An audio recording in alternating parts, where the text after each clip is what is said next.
جب تم ان سے اور اللہ کے سوا اور ان کے معبودوں سے کنارہ کش ہو گئے تو اب تم کسی غار میں جا بیٹھو۔ اب یہاں پہ ان کی بات ہو رہی ہے کہ وہ جو ینگ بچے تھے، کہ جب اللہ سبحانہ تعالیٰ کہتے کہ جب کہ تم ان سے اور اللہ کے سوا ان کے جو بھی معبود تھے ان سے کنارہ کش ہو گئے، تو اللہ نے حکم دیا کہ اب کسی غار میں جا بیٹھو، تمہارا رب تم پر اپنی رحمت پھیلا دے گا تو تمہارے لیے تمام کاموں میں سہولت کر دے گا۔ آپ دیکھیں گے کہ آفتاب بوقت طلوع ان کے غار سے دائیں جانب کو جھک جاتا ہے اور بوقت غرور ان کے بائیں جانب کترا جاتا ہے، اور وہ اس غار کی کشادہ جگہ میں ہے۔ یہ اللہ کی نشانیوں میں سے ایک نشانی ہے۔ اللہ سبحانہ تعالیٰ جس کی راہبری فرمائے وہ راہ راست پر ہے، اور جسے گمراہ کر دے وہ ناکام ہے، کہ آپ اس کا کوئی کارساز و رہنما نہیں پائیں گے۔ آپ خیال کرتے ہیں کہ وہ بیدار ہیں، حالانکہ وہ سوئے ہوئے تھے۔ خود ہم ہی انہیں دائیں بائیں کروٹیں دلاتے، ان کا ایک کتا بھی چوکھٹ پر اپنے ہاتھ پھیلائے ہوئے تھا۔ آپ اگر جھانک کر دیکھتے تو ضرور ڈر کر الٹے پاؤں بھاگ جاتے اور ان کے روب سے آپ پہ دہشت طاری ہو جاتی۔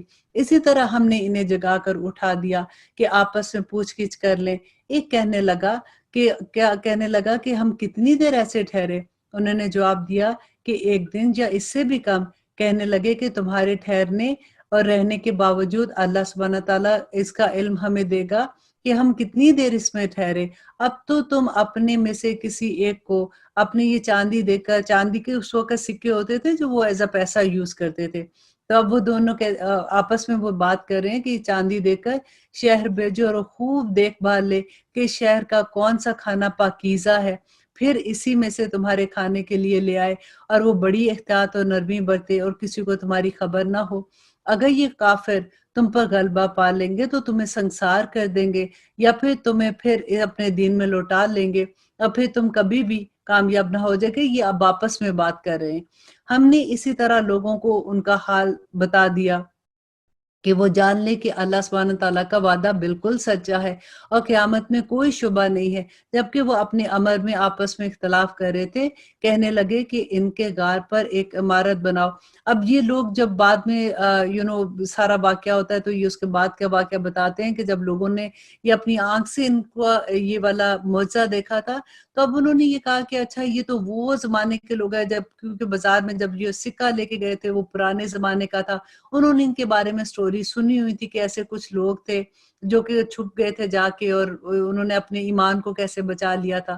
تو اب وہ یہ کہہ رہے ہیں کہ اب جب ان کو پتہ چلا تو انہوں نے کہا کہ اچھا اب اس غار پر ایک عمارت بنا لو، ان کا رب ہی ان کے حال کا زیادہ عالم ہے۔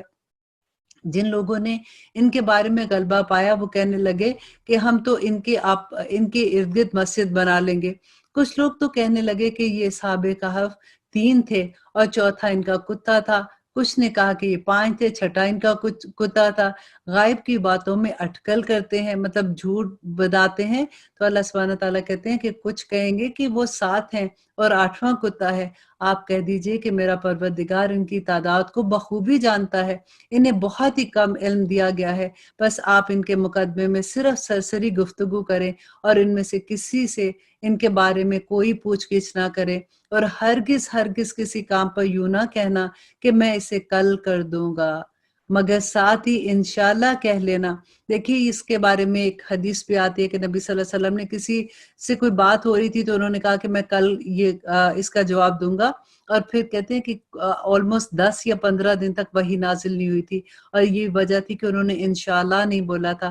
تو یہاں پہ اللہ سبحانہ تعالیٰ وہی گائیڈ کر رہے ہیں کہ مگر ساتھ ہی انشاءاللہ کہہ لینا، اور جب بھی بھولے تو اس کے بعد بھی جب بھول جائے تو اپنے پروردگار کو یاد کر لینا اور کہتے رہنا کہ مجھے پوری امید ہے کہ میرا رب مجھے اور بھی زیادہ ہدایت کے قریب کرے گا۔ اور وہ لوگ جو اپنے غار میں 300 سال تک رہے اور 9 سال اور زیادہ گزرے، آپ کہہ دیجئے کہ اللہ ہی کو ان کے ٹھہرے رہنے کی مدت کا بخوبی علم ہے۔ آسمان و زمین کا غائب صرف اسی کو حاصل ہے۔ وہ کیا ہے؟ وہ دیکھنے والا اور سننے والا ہے، وہ جاننے والا ہے۔ سوائے اللہ کے ان کا کوئی مددگار نہیں۔ اللہ سبحانہ تعالیٰ اپنے حکم سے کسی کو شریک نہیں ٹھہراتا۔ تیری جانب جو تیرے رب کی کتاب نازل ہوئی ہے، اسے تو پڑھ کر لوگوں کو سنا، اس کی باتوں کا کوئی بدلہ لینے والا نہیں، اس کے سوا ہرگز ہرگز کوئی پناہ کی جگہ نہیں، اور اپنے آپ کو ان کے ساتھ رکھ جو اپنے پروردگار کو صبح شام پکارتے ہیں۔ کتنی خوبصورت آیت ہے نا، اللہ سبحانہ تعالیٰ اس میں گائیڈ کر رہے ہیں کہ اپنے دوست ایسے رکھے، اپنے ساتھ ایسے لوگوں کو رکھا کر جو صبح شام اللہ سبحانہ تعالیٰ کو پکارتے ہیں اور اسی کے چہرے کے ارادہ رکھتے ہیں، یعنی اس کی رضامندی چاہتے ہیں۔ خبردار تیری نگاہیں اس سے نہ ہٹنے پائیں کہ دنیاوی زندگی کے ٹھاٹ کے ارادے میں لگ جائیں۔ دیکھ ان کا کہنا نہ ماننا، جس کے دل کو ہم نے اپنے ذکر سے غافل کر دیا اور جو اپنی خواہشوں کے پیچھے پڑا ہوا ہے اور جس کا کام حد سے گزرنے والا ہے۔ اور اللہ سبحانہ تعالیٰ کہتے ہیں اور اعلان کر دے، کیا اعلان کر دے کہ یہ سراسر برحق قرآن تمہارے رب کی طرف سے ہے۔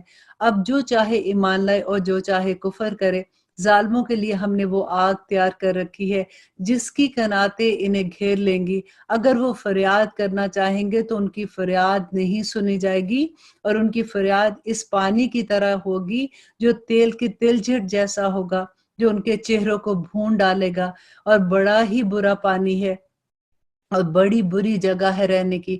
یقیناً جو لوگ ایمان لائے اور نیک عمل کیے، ہم کسی نیک عمل کرنے والے کا ثواب ضائع نہیں کرتے۔ ان کے لیے ہمیشگی کی جنتیں ہیں، ان کے نیچے نہریں جاری ہیں، وہاں یہ سونے کے کنگن پہنائے جائیں گے اور سبز و رنگ کے نرم و باریک اور موٹے ریشم والے کپڑے پہنیں گے، وہاں تختوں کے اوپر تکیے لگائے ہوں گے۔ کیا خوب بدلہ ہے اور کتنا ہی عمدہ آرام گاہ ہے۔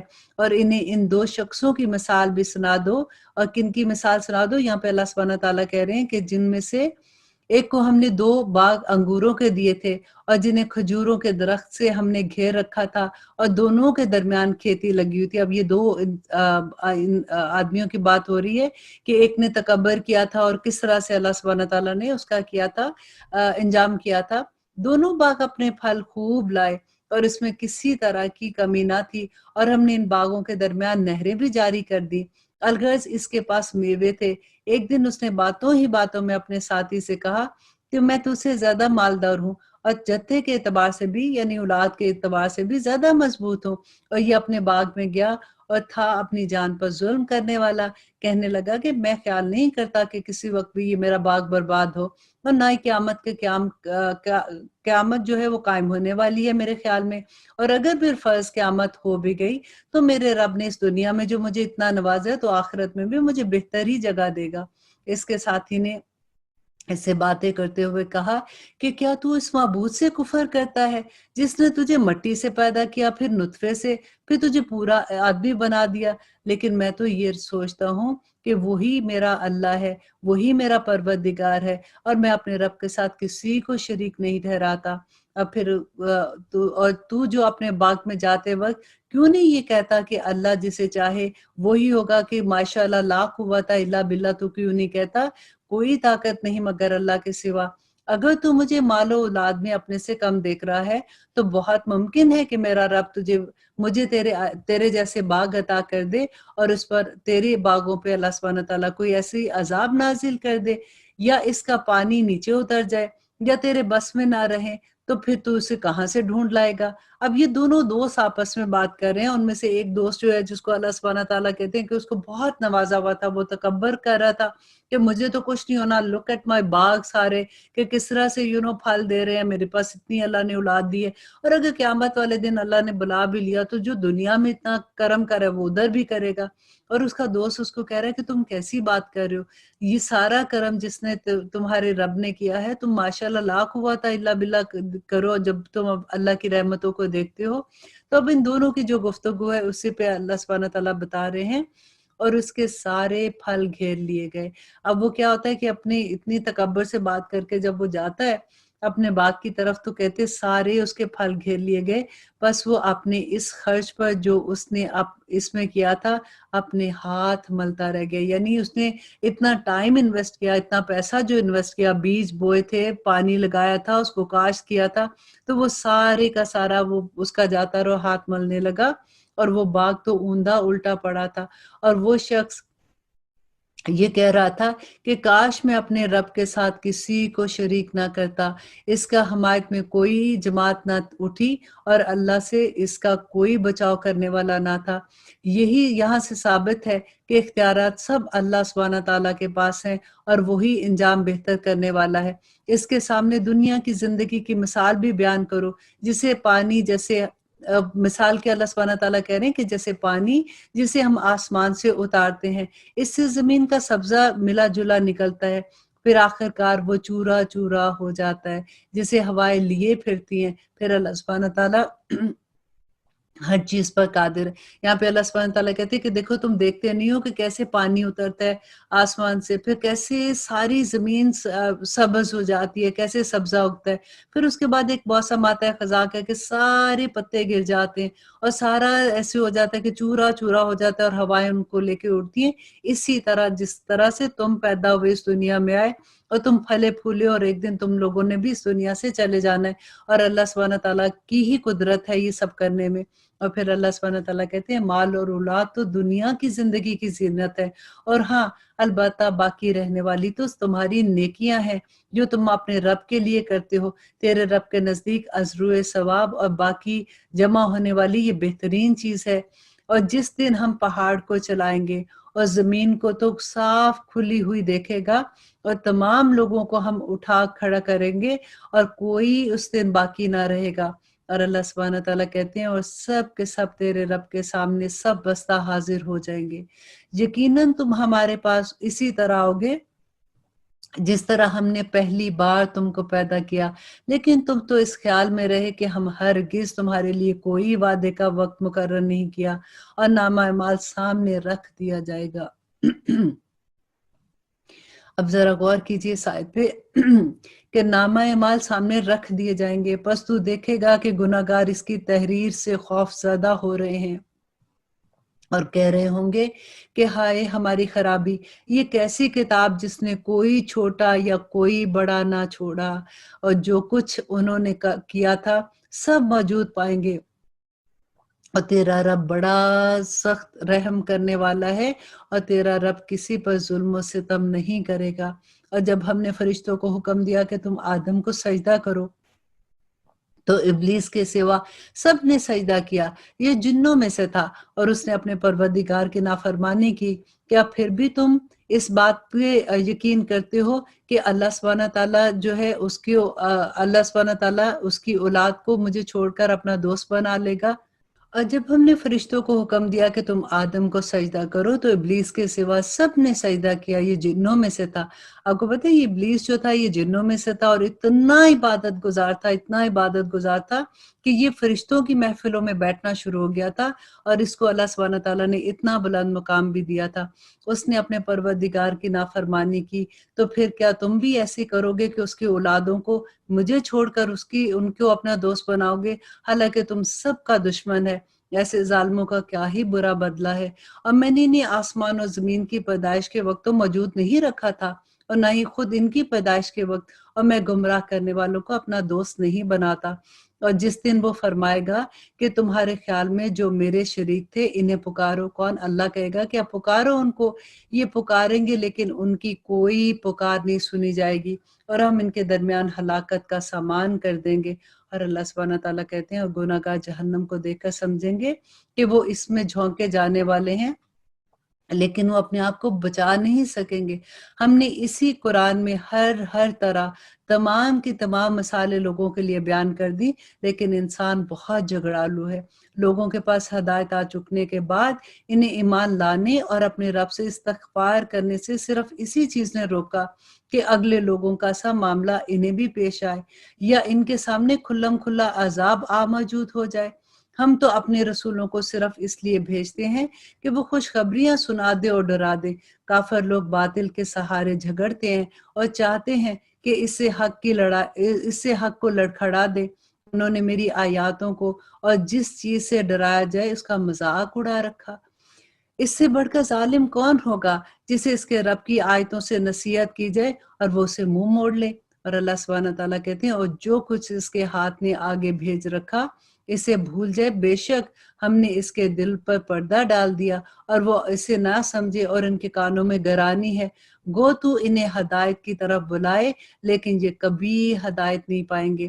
تیرے پروردگار بہت ہی بخشش کرنے والا اور مہربان ہے، اور اگر ان کے اعمال کی سزا میں پکڑے تو بے شک انہیں جلد ہی عذاب دے دے، بلکہ ان کے لیے ایک وعدے کی گھڑی مقرر ہے جس سے وہ سرکنے کے ہرگز جگہ نہ پائیں گے۔ یہ ہے وہ بستیاں جنہیں ہم نے ان کے مظالم کی بنا پر غارت کیا تھا۔ اب دیکھیے کہ یہاں پہ بھی اللہ سبحانہ تعالیٰ جو بتا رہے ہیں کہ بستیوں کے عذاب کی بات آ رہی ہے کہ کیوں کیا تھا، کہ ان کے مظالم کی وجہ سے اللہ نے غارت کیا، اور ان کی تباہی کی بھی ہم نے ایک میعاد مقرر کر رکھی تھی۔ جبکہ موسیٰ نے اپنے نوجوان سے کہا کہ میں تو چلتا ہی رہوں گا یہاں تک کہ 2 دریاؤں کے سنگم پر نہ پہنچوں، خواہ مجھے سال ہا سال چلنا پڑے۔ اب موسیٰ علیہ السلام کا قصہ یہاں پہ آ رہا ہے، تو اللہ سبحانہ تعالیٰ آگے بتا رہے ہیں کہ جب وہ دونوں دریا کے سنگم پر پہنچے، وہاں اپنی مچھلی بھول گئے، جس نے دریا میں سرنگ جیسا اپنا راستہ بنا لیا۔ یہ یوشع بن نون ان کے شاگرد بھی تھے اور ان کے رشتہ دار بھی تھے، تو وہ ان کے ساتھ چلے تھے اور خضر علیہ السلام کو ڈھونڈ رہے ہیں، کیونکہ اللہ سبحانہ تعالیٰ نے یہ واقعہ آتا ہے نا کہ پوچھا لوگوں نے کہ سب سے بڑا عالم کون ہے اس دنیا میں، تو موسیٰ علیہ السلام نے کہا کہ میں ہوں۔ تو اللہ سبحانہ تعالیٰ نے اس پہ کہا کہ موسیٰ اب تم جاؤ اور تم جا کے خضر علیہ السلام سے تم میرے ایک بندے کو ملو گے۔ وہ اب خضر علیہ السلام کو ملے، اور جس کے پاس ان سے زیادہ علم تھا اللہ سبحانہ تعالیٰ ان کو سکھانا چاہتے تھے۔ اب وہی سٹوری یہاں پہ ہے کہ جب یہ دونوں وہاں سے آگے بڑھے تو موسیٰ نے اپنے نوجوان سے کہا کہ لا ہمارا کھانا دے ہمیں، اس سفر نے بہت تھکا دیا۔ اس نے جواب دیا کہ کیا آپ نے دیکھا بھی، جب ہم پتھر سے ٹیک لگا کر آرام کر رہے تھے وہاں میں مچھلی کو بھول گیا۔ دراصل شیطان نے مجھے بھلا دیا کہ میں آپ سے اس کا ذکر کروں، اور اس مچھلی نے ایک انوکھے طور پر دریا میں اپنا راستہ بنا لیا۔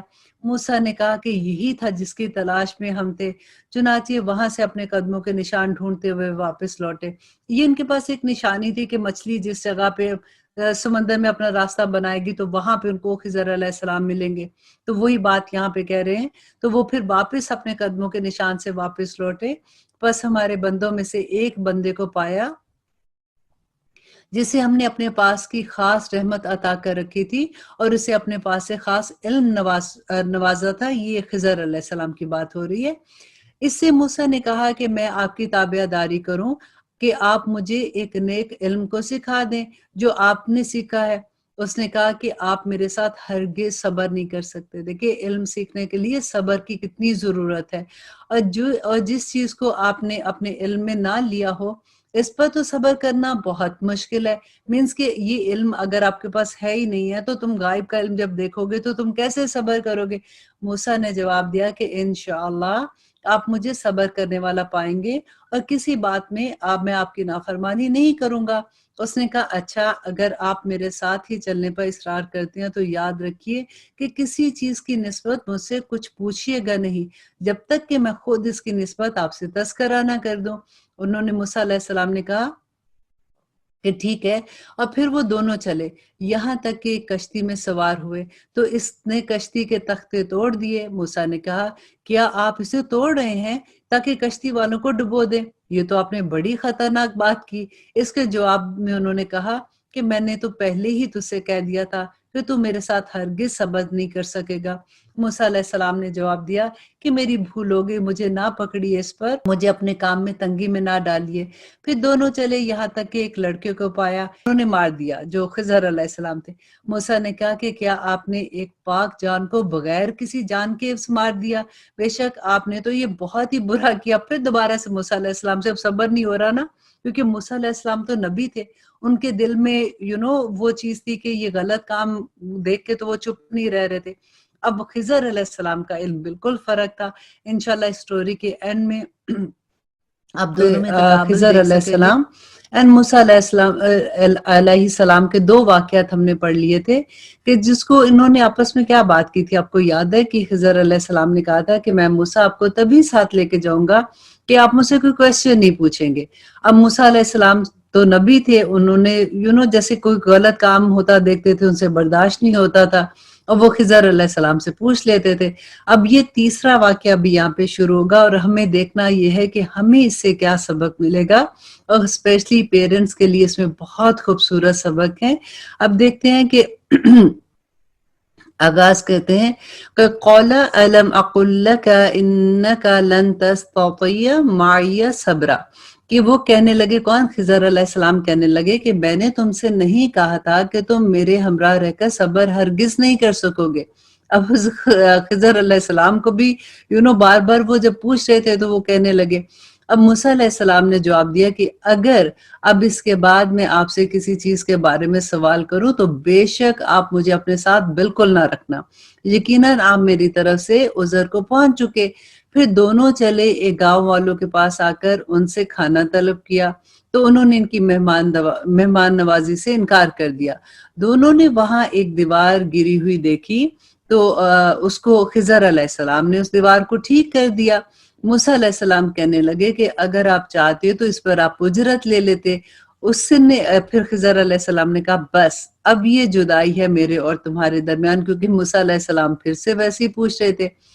اب میں تمہیں ان باتوں کی اصلیت بتاتا ہوں جس پر تجھ سے صبر نہ ہو سکا۔ نمبر 1 یہ تھا کہ کشتی جو چند مسکین بچوں کی تھی، اب یہاں پہ دیکھیے مسکین بچوں کی تھی نا، تو اللہ سبحانہ تعالیٰ کیسے حفاظت میں ان کو لیتے ہیں کہ جو دریا میں کام کاج کرتے تھے، میں نے اس میں کچھ توڑ پھوڑ کرنے کا ارادہ کر لیا، کیونکہ ان کے آگے ایک بادشاہ تھا جو ہر ایک صحیح سالم کشتی کو جبراً ضبط کر لیتا تھا، تو اس وجہ سے انہوں نے ایسے کیا تھا۔ تو اب اگر دوسرا جو واقعہ تھا یاد ہے جس میں خضر علیہ السلام نے ایک بچے کو قتل کر دیا تھا، تو اس بچے کے ماں باپ ایمان والے تھے۔ دیکھیے کہ اس بچے کے والدین ایمان والے تھے، ہمیں خوف ہوا کہ کہیں یہ انہیں اپنی سرکشی اور کفر سے عاجز و پریشان نہ کر دے، کہ ان کے ماں باپ کے ساتھ وہ اتنا اس بچے کی خاطر، کیونکہ اس کو اپنا اس کا کفر اس طرح کا ہوگا یا وہ شرک کرے گا یا وہ ماں باپ کو اتنا تنگ کرے گا کہ ان کا بھی ایمان ختم ہو جائے گا، تو اس وجہ سے انہوں نے کیا ایسے۔ اور پھر انہوں نے کہا کہ اس لیے ہم نے چاہا کہ انہیں ان کا پروردگار اس کے بدلے اس سے بہتر پاکیزہ اولاد اور اس سے زیادہ محبت اور پیار کرنے والا بچہ دے۔ یہاں پہ آپ دیکھیے کہ کیسے ہمیں، کیونکہ پتہ نہیں ہوتا نا کہ ہمارے جو کچھ بھی کبھی کوئی غم کی بات آتی، کبھی پریشانی آتی ہے، ہم دیکھ نہیں سکتے کہ اس کا انجام کیا ہوگا آخر میں، تو ہم پریشان ہو جاتے ہیں۔ لیکن اللہ سبحانہ تعالیٰ پہ جب توکل ہوتا ہے تو یہی ہونا چاہیے کہ اللہ سبحانہ تعالیٰ کسی کے ساتھ کبھی ظلم نہیں کریں گے، اس کا کوئی نہ کوئی اچھا رزلٹ آخر میں نکلے گا۔ اور تیسرا واقعہ دیکھیے کتنا خوبصورت ہے کہ دیوار کا قصہ یہ ہے کہ اس شہر میں 2 یتیم بچے ہیں جن کا خزانہ ان کی اس دیوار کے نیچے دفن ہے۔ ان کا باپ بڑا نیک شخص تھا۔ غور کیجئے کہ کیوں اللہ سبحانہ تعالیٰ یہاں پہ ان بچوں کی مدد کر رہے ہیں۔ باپ فوت ہو چکا نا، تو ان کا باپ نیک آدمی تھا۔ اس کی دیکھیں وہ فوت ہو چکا لیکن اس کے نیک عمل ان کے بچوں کے سامنے آ رہے ہیں۔ تو اللہ سبحانہ تعالیٰ نے کہا کہ تیرے رب کی چاہت تھی کہ یہ دونوں یتیم اپنی جوانی کی عمر میں آ کر اپنا یہ خزانہ تیرے رب کی مہربانی اور رحمت سے نکال لیں۔ میں نے اپنی رائے سے کوئی کام نہیں کیا۔ یہ خضر علیہ السلام کہتے ہیں کہ میں نے اپنی مرضی سے نہیں کیا۔ یہ تو اصل حقیقت ان واقعات کی ہے جن پر آپ صبر نہ کر سکے۔ اور اس کے بعد اب نیک ایک بادشاہ تھا جو ذوالقرنین، اس کا قصہ سٹارٹ ہوتا ہے کہ اللہ سبحانہ تعالیٰ نبی صلی اللہ علیہ وسلم سے کہتے ہیں کہ آپ سے ذوالقرنین کے واقعہ یہ لوگ دریافت کر رہے ہیں، آپ ان سے کہہ دیجئے کہ میں اس کا تھوڑا سا حال تمہیں پڑھ کر سناتا ہوں کہ ہم نے اسے زمین میں بڑی قوت دی تھی اور اسے ہر چیز کا سامان بھی عطا کیا تھا۔ وہ ایک راہ کے پیچھے لگا یہاں تک کہ سورج ڈوبنے کی جگہ پہنچ گیا اور اسے ایک دلدل کے چشمے میں غروب ہوتا ہوا پایا، اور اس چشمے کو جو اس نے دیکھا تھا اس کے بارے میں کہتے ہیں کہ اس چشمے کے پاس ایک ایسی قوم تھی کہ ہم نے فرما دیا کہ اے ذوالقرنین، یا تو انہیں تکلیف پہنچا یا ان کے بارے میں کوئی بہترین روش اختیار کر دے، کہ ذوالقرنین کو اختیار دیا اللہ سبحانہ تعالیٰ نے کہ تم جو بھی کرنا چاہتے ہو تم کر سکتے ہو۔ اس نے کہا کہ جو ظلم کرے گا اسے تو ہم بھی سزا دیں گے، پھر وہ اپنے پروردگار کی طرف لوٹایا جائے گا، اور اللہ سبحانہ تعالیٰ اسے اس سے بھی سخت عذاب دیں گے۔ ہاں جو ایمان لائے اور نیک عمل کیے اس کے لیے تو بدلے میں بھلائیاں ہیں اور ہم اسے اپنے کام میں بھی آسانی کا حکم دیتے ہیں۔ پھر وہ ایک اور راہ چلا، یہاں تک کہ جب سورج نکلنے کی جگہ تک پہنچا تو اسے ایک ایسی قوم پر سورج کو اس نے ایسی قوم پر پایا، نکلتے ہوئے پایا کہ ان کے اور اس کے درمیان کوئی اوٹ نہ تھی۔ واقعہ ایسا ہی ہے کہ ہم نے اس کے پاس کی کل خبروں کا احاطہ کر رکھا ہے۔ اور آگے اللہ سبحانہ تعالیٰ کہتے ہیں کہ پھر ایک سفر کا سامان میں لگا کہ مطلب وہ آگے آگے سفر کر رہے تھے تو یہاں تک کہ جب دو دیواروں کے درمیان پہنچا، ان دونوں کے پرے اس نے ایک ایسی قوم پائی جو بات سمجھنے کے قریب نہ تھی، مطلب ان کو لینگویج میں بھی نہیں سمجھ آ رہی ہوگی، یا وہ انڈرسٹینڈنگ ان کا ایسا تھا کہ وہ کچھ بھی بات ان کو سمجھ نہیں آتی تھی۔ انہوں نے کہا کہ اے ذوالقرنین، جو وہاں کے جہاں پہ ملے تھے نا، ان لوگوں نے کہا کہ اے ذوالقرنین، یاجوج ماجوج اس ملک میں بڑے بھاری فسادی ہیں، تو کیا ہم آپ کے لیے کچھ خرچ کا انتظام کریں اس شرط پر کہ آپ ہمارے اور ان کے درمیان ایک دیوار بنا دیں؟ تو اس کے جواب میں انہوں نے کیا کہا کہ میرے اختیار میں جو اللہ سبحانہ تعالیٰ نے مجھے دیا ہے وہ بہت بہتر ہے، تم صرف قوت و طاقت سے میری مدد کرو، میں تم میں اور ان میں مضبوط حجاب بنا دیتا ہوں، مجھے لوہے کی چادریں لا دو، یہاں تک کہ جب ان دونوں پہاڑوں کے درمیان دیوار برابر کر دی تو حکم دیا کہ آگ تیز جلاؤ، لوہے کی ان چادروں کو بالکل دہکا دو آگ میں، تو فرمایا تو میرے پاس لاؤ اس کو دہکا کر تاکہ وہ پگھلا ہوا تانبا ان دیوار پر میں ڈال دوں۔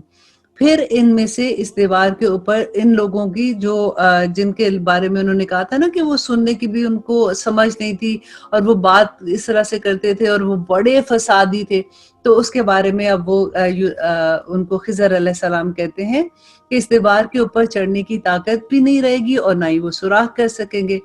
کہا یہ صرف میرے رب کی مہربانی ہے، ہاں جب میرے رب کا وعدہ آئے گا تو اسے زمین بوس کر دے گا اس دیوار کو، بے شک میرے رب کا وعدہ سچا اور حق ہے۔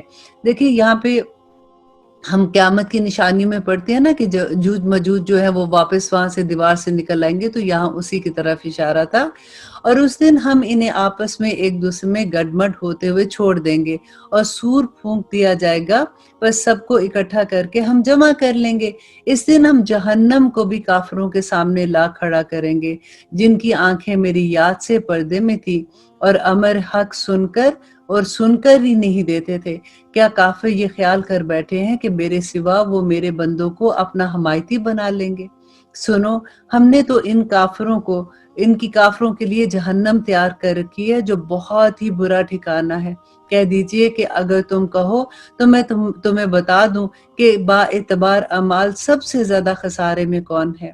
دیکھیے یہاں پہ کتنی بڑی بات ہے کہ اللہ سبحانہ تعالیٰ کہتے ہیں کہ اعمال کے حساب سے سب سے زیادہ خسارے میں کون ہے؟ وہ ہے کہ جن کی دنیاوی زندگی کی تمام تر کوششیں بیکار ہو گئیں، کہ جو دنیا میں جتنا بھی کام کرتے تھے، کبھی وہ یہ بھی تھا کہ وہ دنیا کے لیے بھی کرتے تھے اور اللہ سبحانہ تعالیٰ کی راہ میں بھی کر رہے ہوتے تھے، لیکن ان میں ایک بیماری تھی جو ریاکاری کی بیماری ہوتی ہے۔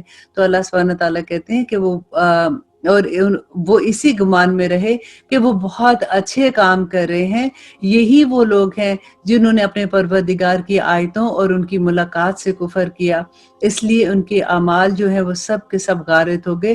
بس قیامت کے دن ہم ان کو کوئی وزن قائم نہیں کریں گے۔ دیکھیں قیامت کے دن تولے جائیں گے نا اعمال، تو یہاں پہ اللہ سبحانہ تعالیٰ کہتے ہیں کہ جو لوگ شو آف کرتے ہیں، تکبر کرتے ہیں، ان لوگوں کے لیے کوئی پیمانہ ہی نہیں ہوگا، ان کو تو ان کا کوئی وزن نہیں کیا جائے گا۔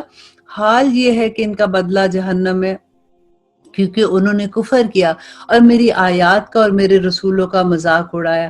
جو لوگ ایمان لائے اور انہوں نے کام بھی اچھے کیے، یقیناً ان کے لیے فردوس ہے، الفردوس ہے، اور اس کی بڑی اچھی مہمان نوازی ہوگی جہاں وہ ہمیشہ رہا کریں گے، جس جگہ کو بدلنے کا کبھی بھی ارادہ نہیں کریں گے۔ آپ صلی اللہ علیہ وسلم کو اللہ سبحانہ تعالیٰ کہتے ہیں کہ آپ کہہ دیجئے کہ اگر میرے پروردگار کی باتوں کے لکھنے کے لیے سمندر سیاہی بن جائے تو بھی وہ میرے رب کی بھلائی میرے رب کی باتوں کو ختم ہونے سے پہلے ہی ختم ہو جائے۔ اور کو ہم دیکھیں، یہ اتنی خوبصورت آیت ہے، اس کو میں دوبارہ سے بھی آپ کو پڑھ کے سناتی ہوں تاکہ ہم اچھے سے اس کو سمجھ سکیں کہ اللہ سبحانہ تعالیٰ کہتے ہیں کہ اے نبی ان کو کہہ دے کہ اگر میرے پروردگار کی باتوں کے لکھنے کے لیے پورے سمندر جتنے بھی ہے نا وہ سیاہی بن جائے تو میرے رب کی جو بھی باتیں ہیں ان کے ختم ہونے سے پہلے ہی وہ سمندر ختم ہو جائے گا، گو ہم اس جیسا اور بھی اس کی مدد کے لیے لے آئیں۔ آپ کہہ دیجئے کہ میں تو تم جیسا ہی انسان ہوں، ہاں میری جانب وحی کی جاتی ہے کہ سب کا معبود صرف ایک ہی اللہ سبحانہ تعالیٰ ہے۔ تو جسے بھی اپنے پروردگار سے ملنے کی آرزو ہوگی تو اسے چاہیے کہ نیک اعمال کرے۔ اور اللہ سبحانہ تعالیٰ اتنی خوبصورت آیات ہیں، اور اللہ سبحانہ تعالیٰ کہہ رہے ہیں کہ اے نبی آپ کہہ دیجئے کہ اگر میرے پروردگار کی باتوں کے لکھنے کے لیے سمندر سیاہی بن جائے تو بھی میرے رب کی باتوں کو ختم ہونے سے پہلے ہی وہ سمندر ختم ہو جائے، گو ہم ان جیسے اور بھی ان کی مدد کے لیے لے آئیں۔ اللہ اکبر۔ اور آپ کہہ دیجئے کہ میں تو تم جیسا ایک انسان ہوں، ہاں میری جانب وحی کی جاتی ہے کہ سب کا معبود صرف ایک ہی معبود ہے۔ تو جسے اپنے پروردگار سے ملنے کی آرزو ہو اسے چاہیے کہ نیک اعمال کرے اور اپنے پروردگار کی عبادت میں کسی کو شریک نہ کرے۔ الحمدللہ۔ یہاں پہ سورۃ الکہف جو ہم پڑھے تھے اس کا وہ ختم ہوتی ہے۔ ہم نے جو بھی سبق سیکھے، دیکھیے سب سے بڑی بات ہے کہ اگر پیرنٹس کے لیے بہت اچھے سبق تھے کہ ماں باپ نیک ہوتے ہیں تو کیسے ان کی اولاد کے آگے وہ چیزیں آتی ہیں، اللہ سبحانہ تعالیٰ ان کو سنبھال لیتے ہیں۔ کبھی یہ مت سوچیے گا کہ اب تو عمریں بڑی ہو گئی اب کیا کریں، اب تو بچوں کی شادیاں ہو گئی، اب سمجھ آئی ہے تو کبھی ایسی باتیں سن کے ڈپریشن ہوتا ہے۔ اور اکثر ہم لوگ یہ سنتے ہیں کہ دیکھو نا جب سمجھ آئی تو اس وقت تک تو بچے بھی بڑے ہو گئے تھے، کیونکہ ہمیں درد تو سارا بچوں کا ہی ہوتا ہے نا۔ تو اب یہ جب ہم آیت پڑھتے ہیں تو پھر دل کو بڑی تسلی ہوتی ہے کہ ماں باپ کا کام ہے، پھر دعائیں کریں گے، اللہ سبحانہ تعالیٰ تو تقدیر کے فیصلے بھی بدل دیتے ہیں نا۔ تو ہم جب دعائیں اللہ سبحانہ تعالیٰ ہماری قبول کریں گے تو انشاءاللہ ہمارے بچوں کے سامنے وہ سب نیک۔ اب ہم شروع کرتے ہیں سورۃ مریم کو۔ سورۃ مریم مکی سورہ ہے، اس میں 98 آیات ہیں اور 6 رکوع ہیں۔ بسم اللہ الرحمن الرحیم، شروع اللہ کے نام سے جو بڑا مہربان اور نہایت رحم کرنے والا ہے۔ کاف ہا یا عین صاد، یہ حروف مقطعات ہیں، اور یہ ہے تیرے پروردگار کی اس مہربانی کا ذکر جو اس نے اپنے بندے زکریا پر کی۔ اور کیا مہربانی تھی کہ جبکہ اس نے اپنے رب کو چپکے دعا کی تھی کہ اے میرے پروردگار میری ہڈیاں کمزور ہو گئی ہیں اور میرا سر بڑھاپے کی وجہ سے بھڑک اٹھا ہے، لیکن میں کبھی بھی تجھ سے دعا مانگ کے محروم نہیں رہا۔ کتنی خوبصورت دعا ہے کہ اللہ سبحانہ تعالیٰ کو کہتے ہیں کہ میں جب بھی آپ سے دعا کی ہے یا رب العالمین، آپ نے کبھی مجھے محروم نہیں کیا۔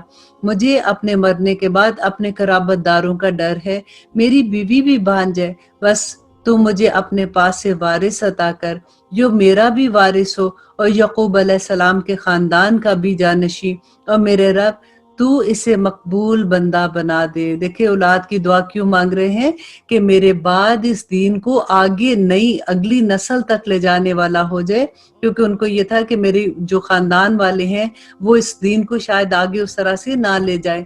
تو اللہ سبحانہ تعالیٰ کہتے ہیں کہ اے زکریا ہم تجھے ایک بچے کی خوشخبری دیتے ہیں جس کا نام یحییٰ ہے۔ ہم نے اس سے پہلے اس کا نام اور کسی کا یہ نام نہیں رکھا۔ دیکھیں بچے کی دعا کی، اللہ سبحانہ تعالیٰ نے نام کے ساتھ بچہ دے دیا۔ اور زکریا علیہ السلام کہنے لگے کہ اے میرے رب، میرے ہاں لڑکا کیسے ہو سکتا ہے جبکہ میری بیوی بانجھ ہے اور میں خود بڑھاپے کی انتہائی ذوق کو پہنچ چکا ہوں۔ دیکھیے دعا مانگتے ہوئے کئی دفعہ ہوتا ہے کہ ہم دعا ایک دم سے جذباتی ہو کے نا دعا مانگنا شروع ہو جاتے ہیں کسی چیز کی، اور جب وہ ایکچولی ہونا شروع ہو جاتی ہے تو کہتے ہیں یہ کیا ہو رہا ہے۔ تو بالکل ایسے تھا کہ زکریا علیہ السلام دعا مانگ رہے ہیں، اس وقت انہوں نے نہیں یہ بات سوچی کہ میں بوڑھا ہوں، میری بیوی بانجھ ہے، لیکن جب اللہ سبحانہ تعالیٰ نے خوشخبری دی تو کہتے ہیں کہ یہ کیسے ہو سکتا ہے۔ اللہ سبحانہ تعالیٰ نے فرمایا کہ وعدہ اسی طرح ہو چکا تیرے رب نے فرما دیا کہ مجھ پر تو یہ بالکل آسان ہے، اور تو خود جبکہ کچھ نہ تھا تو تجھے بھی تو پیدا کر چکا۔ کہنے لگے کہ میرے پروردگار میرے لیے کوئی علامت مقرر فرما۔ ارشاد ہوا کہ تیرے لیے علامت یہ ہے کہ باوجود بھلا چنگا ہونے کے 3 راتوں تک تو کسی سے بات نہیں کر سکے گا۔ اب زکریا علیہ السلام اپنے حجرے سے نکل کر اپنی قوم کے پاس آ کر انہیں اشارہ کرتے ہیں کہ تم صبح شام اللہ سبحانہ تعالیٰ کی تسبیح بیان کرو۔ دیکھیں کتنی خوبصورت اس میں میسج ہے کہ اللہ سبحانہ تعالیٰ نے ان کو کہا کہ 3 راتوں تک اب تم بات نہیں کر سکو گے۔ کوئی اور انسان ہوتا وہ کہتا ہے چلو جی میری تو چھٹی ہوگی، اتنے دن میں جا کے اور کام کروں، اب تو میں بات ہی نہیں کر سکتا، میں نے کیا دعوت دینی ہے اللہ کی۔ لیکن یہاں پہ دیکھیے کہ فوراً نکلے گھر سے اور اشاروں سے لوگوں کو کہا کہ اللہ کی تسبیح بیان کرو۔ اے یحییٰ، میری کتاب کو مضبوطی سے تھام لے، اور ہم نے اسے لڑکپن میں ہی دانائی عطا فرما دی، اور اپنے پاس سے شفقت اور پاکیزگی بھی اور پرہیزگار شخص تھا، اور اپنے ماں باپ سے نیک سلوک کرنے والا تھا، اور سرکش اور گناہگار نہ تھا۔ اس پر سلام ہے جس دن پیدا ہوا اور جس دن وہ مرے اور جس دن وہ دوبارہ زندہ کر کے اٹھایا جائے گا۔ اس کتاب میں مریم کا بھی واقعہ بیان کرو۔ اب دیکھیں کہ اللہ سبحانہ تعالیٰ کیسے ایک دعا مانگی تھی اور کتنی خوبصورتی سے، کہ ایسے کہتے ہیں نا کہ ڈھیروں ڈھیر دے کے اللہ سبحانہ تعالیٰ نے دعا قبول کر لی۔ اور آگے مریم علیہ السلام کا قصہ آتا ہے کہ ان کا قصہ بیان کرو جبکہ وہ اپنے گھر کے لوگوں سے علیحدہ ہو کر مشرقی جانب آئیں اور ان لوگوں کی طرف سے پردہ کر لیا، اور پھر ہم نے اس کے پاس اپنی روح جبرائیل علیہ السلام کو بھیجا، بس وہ ان کے سامنے پورا آدمی کی طرح ظاہر ہوا۔ وہ کہنے لگی کہ میں تجھ سے رحمان کی پناہ مانگتی ہوں، اگر تو کچھ بھی تیرے اندر اللہ کا ڈر ہے۔ اس نے جواب دیا کہ میں تو اللہ کا بھیجا ہوا قاصد ہوں، تجھے ایک پاکیزہ لڑکے کی خوشخبری دیتا ہوں۔ کہنے لگی کہ بھلا میرے ہاں بچہ کیسے پیدا ہو سکتا ہے؟ مجھے تو کبھی کسی انسان نے ہاتھ بھی نہیں لگایا، اور نہ ہی تو میں بدکار ہوں۔ تو اس فرشتے نے آگے سے کہا کہ بات بھی یہی ہے، لیکن تیرے پروردگار کا ارشاد ہے کہ وہ مجھ پر بہت آسان ہے، ہم تو اسے لوگوں کے لیے ایک نشانی بنا دیں گے اور اپنی خاص رحمت سے، اور یہ ایک طے شدہ بات ہے۔ دیکھیں کتنی بڑی آزمائش تھی، اور مریم علیہ السلام کے صبر آپ دیکھیے کہ کس طرح سے وہ صبر کرتی ہیں ان سارے معاملات میں۔ تو اللہ سبحانہ تعالیٰ کہتے ہیں بس وہ حمل سے ہو گئی، اور اسی وجہ سے کہ وہ یکسو ہو کر ایک دور کی جگہ چلی گئی، پھر درد ذات سے ایک کھجور کے تنے کے نیچے آ گئی، بولی کاش میں اس سے پہلے مر جاتی۔ اب ان کو یہ ڈر تھا کہ میں لوگوں کو کیا جواب دوں گی کہ میں کیسے، یہ بچہ کون ہے، اور لوگوں کی یاد سے بھی میں بھولی بسری ہو جاتی۔ اور اتنے میں ایک نیچے سے آواز آئی کہ پریشان نہ ہو، تیرے رب نے تیرے پاؤں کے نیچے ایک چشمہ جاری کر دیا ہے۔ فرشتے نے ان کو جواب دیا، اور اس کھجور کے تنے کو اپنی طرف ہلا، یہ تیرے سامنے پکی اور تازہ کھجوریں گرا دے گا، اب چین سے کھا پی اور آنکھیں ٹھنڈی رکھ۔ اگر تجھے کوئی انسان نظر پڑ جائے تو کہہ دینا کہ میں اللہ سبحانہ تعالیٰ کی طرف سے روزے میں ہوں، میں آج کسی شخص سے بات نہیں کروں گی۔ اب حضرت عیسیٰ علیہ السلام کو لیے ہوئے وہ اپنی قوم کے پاس آتی ہیں۔ اب دیکھیں اس وقت ان کی کیا حالت ہوگی کے پاس آتی ہیں۔ سب کہنے لگے کہ مریم تو نے بڑی بری حرکت کی، اے ہارون کی بہن، نہ تو تیرا باپ برا آدمی تھا اور نہ ہی تیری ماں بدکار تھی۔ مریم نے اپنے بچے کی طرف اشارہ کیا۔ سب کہنے لگے کہ لو بھلا دیکھو اب اس گود کے بچے سے کون بات کرے۔ بچہ بول اٹھا کہ میں اللہ کا بندہ ہوں، میں نے اللہ سبحانہ تعالیٰ نے مجھے کتاب عطا فرمائی ہے اور میں اس کا پیغمبر ہوں، اور اس نے مجھے بہت بابرکت کیا ہے جہاں کہیں بھی میں ہوں، اور اس نے مجھے نماز اور زکوٰۃ کا حکم دیا ہے جب تک بھی میں زندہ ہوں، اور اس نے مجھے اپنی والدہ کا خدمت گزار بنایا۔ دیکھیں یہاں پہ باپ کا نام نہیں ہے کیونکہ ان کے باپ نہیں تھے، تو اللہ سبحانہ تعالیٰ نے یہاں پہ بتایا کہ اس نے مجھے اپنی والدہ کا خدمت گزار بنایا اور مجھے سرکش اور بدبخت نہیں کیا، اور مجھ پر میری پیدائش کے دن، میری موت کے دن اور جس دن میں دوبارہ اٹھایا جاؤں گا سلام ہی سلام ہے۔ یہ ہے صحیح واقعہ عیسیٰ ابن مریم کا، اور یہی ہے وہ حق بات جس میں یہ لوگ شک و شبہ کرتے ہیں۔ اللہ سبحانہ تعالیٰ کے لیے اولاد کا ہونا لائق نہیں ہے، وہ تو بالکل پاک ہے۔ وہ جب کسی کام کرنے کا ارادہ کرتا ہے تو وہ کہتا ہے ہو جا، اور وہ بس ہو جاتی ہے۔ میرا اور تم سب کا پروردگار صرف اللہ ہے، تم سب اسی کی عبادت کرو، یہی سیدھی راہ ہے۔ پھر یہ فرقے آپس میں اختلاف کرنے لگے، بس کافروں کے لیے ویل ہے اور برے دن کی سزا کی ان کو خبر سنا دو۔ کیا خوب دیکھنے سننے والے ہوں گے اس دن جبکہ ہمارے سامنے حاضر ہوں گے، لیکن آج تو یہ ظلم کی گمراہیوں میں پڑے ہوئے ہیں، تو انہیں اس رنج و افسوس کے دن کا ڈر سنا دے جبکہ کام انجام کو پہنچا دیا جائے گا اور یہ لوگ غفلت اور بے ایمانی میں رہ جائیں گے۔ خود زمین کے اور تمام زمین والوں کے وارث ہم ہی ہوں گے اور سب لوگ ہماری ہی طرف لوٹائے جائیں گے۔ اس کتاب میں ابراہیم علیہ السلام کا قصہ بیان کر، بے شک وہ بڑا سچائی والا پیغمبر تھا، جبکہ انہوں نے اپنے باپ سے کہا کہ اے ابا جان، آپ ان کی پوجا پاٹ کیوں کر رہے ہیں جو نہ سنتے ہیں نہ دیکھتے ہیں، نہ آپ کو کوئی فائدہ پہنچا سکتے ہیں۔ اب دیکھیے کہ یہاں پہ اللہ سبحانہ تعالیٰ نبی صلی اللہ علیہ وسلم کو کیوں یہ قصے بتا رہے ہیں، کیونکہ نبی صلی اللہ علیہ وسلم کا جب مکہ میں آخری دور تھا جس میں ان کو لوگ اتنی تکلیف دے رہے تھے، ان کی جان کے پیچھے آگے تھے، تو اللہ سبحانہ تعالیٰ ان کو تسلیاں دے رہے ہیں کہ دیکھو آپ سے پہلے بھی جو پیغمبر پیغام لے کے آئے تھے ان کے ساتھ تو بہت زیادہ ان کو تکلیفیں دی گئی تھی، آپ ہمت مت ہاریے گا اور آپ اپنے آپ کے ارادے جمائے رکھیں۔ اور آگے اللہ سبحانہ تعالیٰ کہتے ہیں کہ میرے مہربان باپ، یہ کون کہہ رہے؟ ابراہیم علیہ السلام۔ میرے مہربان باپ، آپ دیکھیے میرے پاس وہ علم ہے جو آپ کے پاس آیا نہیں ہے، اور آپ میری ہی مانیں، میں بالکل سیدھی راہ کی طرف آپ کی رہبری کروں گا۔ اور پھر آگے کہتے ہیں میرے ابا جان، دیکھیں مسلسل آیات میں ابراہیم علیہ السلام اپنے باپ سے کیسے بات کر رہے ہیں، بار بار جیسے کہتے ہیں نا اے میرے ابا جان، اے میرے ابا جان، پیار سے ان کو سمجھا رہے ہیں، اے میرے ابا جان، آپ شیطان کی پوجا سے باز آ جائیں۔ شیطان تو رحم اور کرم کرنے والے اللہ سبحانہ تعالیٰ کا بڑا ہی نافرمان ہے۔ ابا جان، مجھے خوف لگا ہوا ہے کہ کہیں آپ پر کوئی عذاب الہی نہ آ پڑے اور آپ شیطان کے ساتھی نہ بن جائے۔ اور ان کے باپ نے جواب دیا کہ اس کے جواب دیا ابراہیم علیہ السلام کو کہ کیا تو ہمارے معبودوں سے روگردانی کر رہا ہے؟ سن، اگر تو باز نہ آیا تو میں تجھے پتھروں سے مار ڈالوں گا، اور جا ایک مدت تک مجھ سے الگ ہو جا۔ کہا اچھا، تم پر سلام ہو۔ اب ابراہیم علیہ السلام اپنے باپ کو کہتے ہیں کہ آپ پر سلام ہو، میں تو اپنے پروردگار سے تمہاری بخشش کی دعا کرتا رہوں گا اور وہ مجھ پر حد درجہ مہربان ہے۔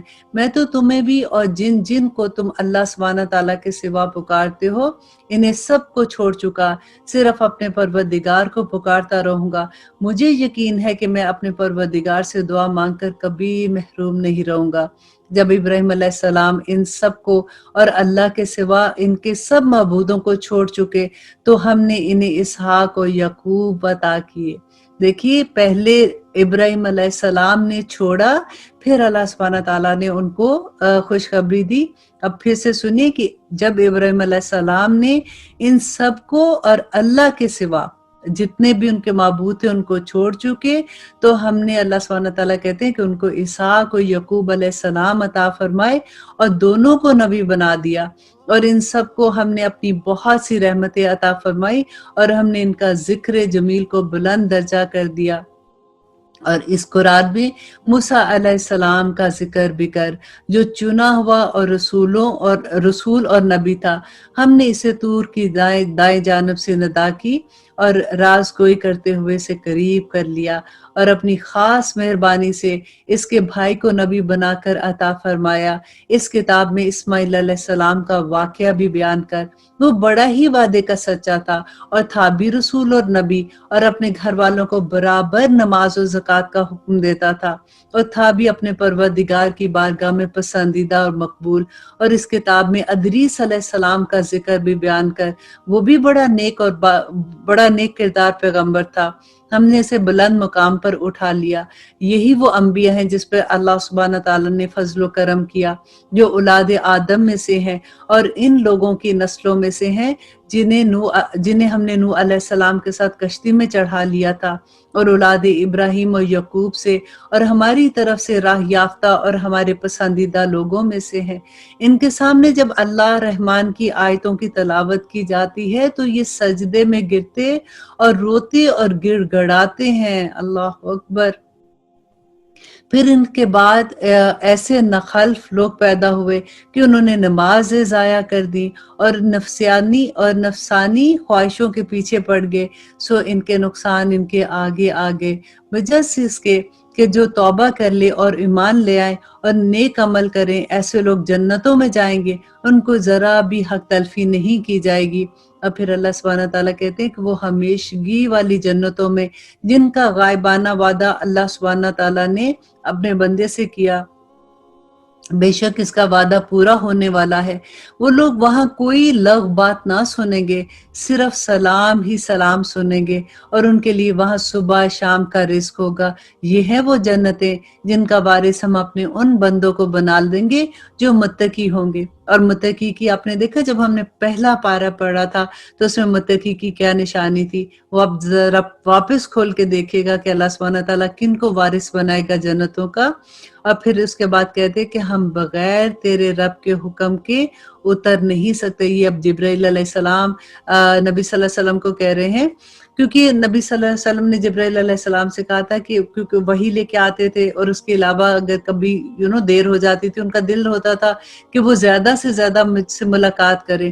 تو جب انہوں نے اپنی یہ خواہش کا اظہار کیا تو جبرائیل علیہ السلام نے کہا کہ ہم بغیر تیرے رب کے حکم کے اتر نہیں سکتے.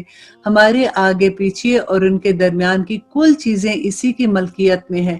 تیرا پروردگار بھولا ہوا نہیں ہے، کہ نبی صلی اللہ علیہ وسلم کو کہا کہ وہ آپ کو بھولے ہوئے نہیں ہیں. آسمان کا، زمین کا، جو کچھ اس کے درمیان ہے، سب کا رب وہی ہے. اور تو اسی کی بندگی کر اور اسی کی عبادت پر جم جا. کیا تیرے علم میں اس کے ہم نام ہم پلہ کوئی اور بھی ہے؟ انسان کہتا ہے کہ جب میں مر جاؤں گا تو کیا پھر زندہ کر کے اٹھایا جاؤں گا؟ کیا یہ انسان اتنا بھی یاد نہیں رکھتا کہ ہم نے اسے اس سے پہلے پیدا کیا، حالانکہ وہ کچھ بھی نہیں تھا؟ تیرے پروردگار کی قسم، ہم انہیں اور شیطان کو جمع کر کے ضرور جہنم کے گرد گھٹنوں کے بل گرا دیں گے، اور وہ وہاں پہ ان کو حاضر کر لیں گے. اللہ سبحانہ تعالیٰ کہتے ہیں پھر ہم ہر گروہ سے انہیں الگ نکال کھڑا کریں گے جو اللہ رحمان سے بہت اکڑ کر پھرتے ہیں. پھر ہم انہیں بھی خوب جانتے ہیں جو جہنم کے داخلے سے زیادہ سزاوار ہے. اللہ اکبر. کہ اللہ سبحانہ تعالیٰ کہتے ہیں، اب یہاں پہ پل صراط کی بات ہو رہی ہے کہ تم میں سے ہر ایک کو وہاں ضرور وارد ہونے والے، کہ ہر ایک کو، جب انسان نے جو جنت میں بھی جائے گا جو جہنم میں بھی جائے گا، تو اللہ سبحانہ تعالیٰ کرے کہ تم میں سے ہر ایک وہاں ضرور وارد ہونے والا ہے. یہ تیرے پروردگار کے ذمہ قطعی فصیل امر ہے. پھر ہم پرہیزگاروں کو تو بچا لیں گے اور نافرمانوں کو اس میں گھٹنے کے بل گرا ہوا چھوڑ دیں گے. جب اس کے سامنے ہماری آیات، روشن آیات تلاوت کی جاتی ہیں تو کافر مسلمان سے کہتے ہیں بتاؤ ہم تم دونوں جماعتوں میں سے کس کا مرتبہ زیادہ ہے اور کس کی مجلس شاندار ہے. مطلب وہ تقابل کرتے ہیں کہ دیکھو تم مسلمانوں تو تمہارے پاس تو کچھ ہے بھی نہیں ہے، دیکھو کافروں کو تو اللہ سبحانہ تعالیٰ نے کتنا عنایت کیا ہوا ہے، تو پھر کون تم میں سے بہتر ہے؟ تو ہم تو ان سے پہلے بہت سی جماعتوں کو اللہ سبحانہ تعالیٰ کہتے ہیں کہ اسی طرح سے غارت کر چکے، جو ساز و سامان اور نام میں بڑی اونچی تھی اور بڑھ چڑھ کر ایسی چیزیں کیا کرتی تھی. کہہ دیجیے کہ جو گمراہی میں ہوتا اللہ رحمان اس کی خوب لمبی مہلت دیتا ہے. جو گمراہی میں ہوتا ہے اللہ سبحانہ تعالیٰ اس کو بہت لمبی مہلت دیتے ہیں، یہاں تک کہ وہ ان چیزوں کو دیکھ لیں جن کا وعدہ ان سے کیا گیا ہے، یعنی عذاب یا قیامت کو. اور اس دن ان کو صحیح طور پر معلوم ہو جائے گا کہ کون بڑے مرتبے والا ہے اور کس کا جتھا کمزور ہے. اور ہدایت یافتہ لوگوں کو اللہ سبحانہ تعالیٰ ہدایت میں اور بڑھا دیتا ہے. اور باقی رہنے والی نیکیاں تیرے رب کے نزدیک ثواب کے لحاظ سے اور انجام کے لحاظ سے یہی ہے کہ انسان نیک عمل کرے. کیا تو نے ایسا بھی دیکھا جس نے ہماری آیاتوں سے کفر کیا اور کہا کہ مجھے تو مال اور اولاد کی ضرور اللہ سبحانہ تعالیٰ ضرور ہی دے گا؟ تو اللہ سبحانہ تعالیٰ کہتے ہیں کہ کیا وہ غائب پر مطلع ہے؟ کیا اللہ کا کوئی وعدہ لے چکا؟ ہرگز نہیں. یہ جو بھی کہہ رہے ہیں ہم اسے ضرور لکھ لیں گے اور ان کے لیے عذاب بڑھائے چلے جائیں گے. اور جن چیزوں کو یہ کہہ رہے ہیں اسے ہم اس کے بعد لے آئیں گے، اور یہ تو بالکل اکیلا ہی ہمارے سامنے آ جائے گا. انہوں نے اللہ سبحانہ تعالیٰ کے سوا دوسرے معبود بنا رکھے کہ وہ ان کے لیے باعث عزت ہے. لیکن اگر ایسا ہرگز ہونا نہیں، اور اللہ سبحانہ تعالیٰ کہتے ہیں لیکن ایسا تو ہرگز نہیں ہونا، وہ تو ان کی پوجا سے منکر ہو جائیں گے اور الٹے ان کے دشمن بن جائیں گے قیامت کے دن۔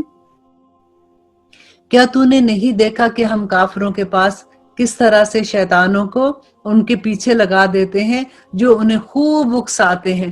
تو ان کے بارے میں جلدی نہ کر، ہم تو خود ان کے لیے مدت شماری کر رہے ہیں۔ جس دن ہم پرہیزگاروں کو اللہ رحمان کی طرف بطور مہمان جمع کریں گے اور گناہ گاروں کو سخت پیاس کی حالت میں جہنم کی طرف ہانکے لے جائیں گے، کسی کو شفاعت کا اختیار نہ ہوگا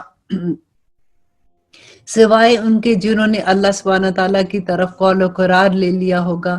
اور پھر کافر کیا کہیں گے کہ ان کا قول تو یہ ہے کہ اللہ رحمان نے بھی اولاد اختیار کر رکھی ہے۔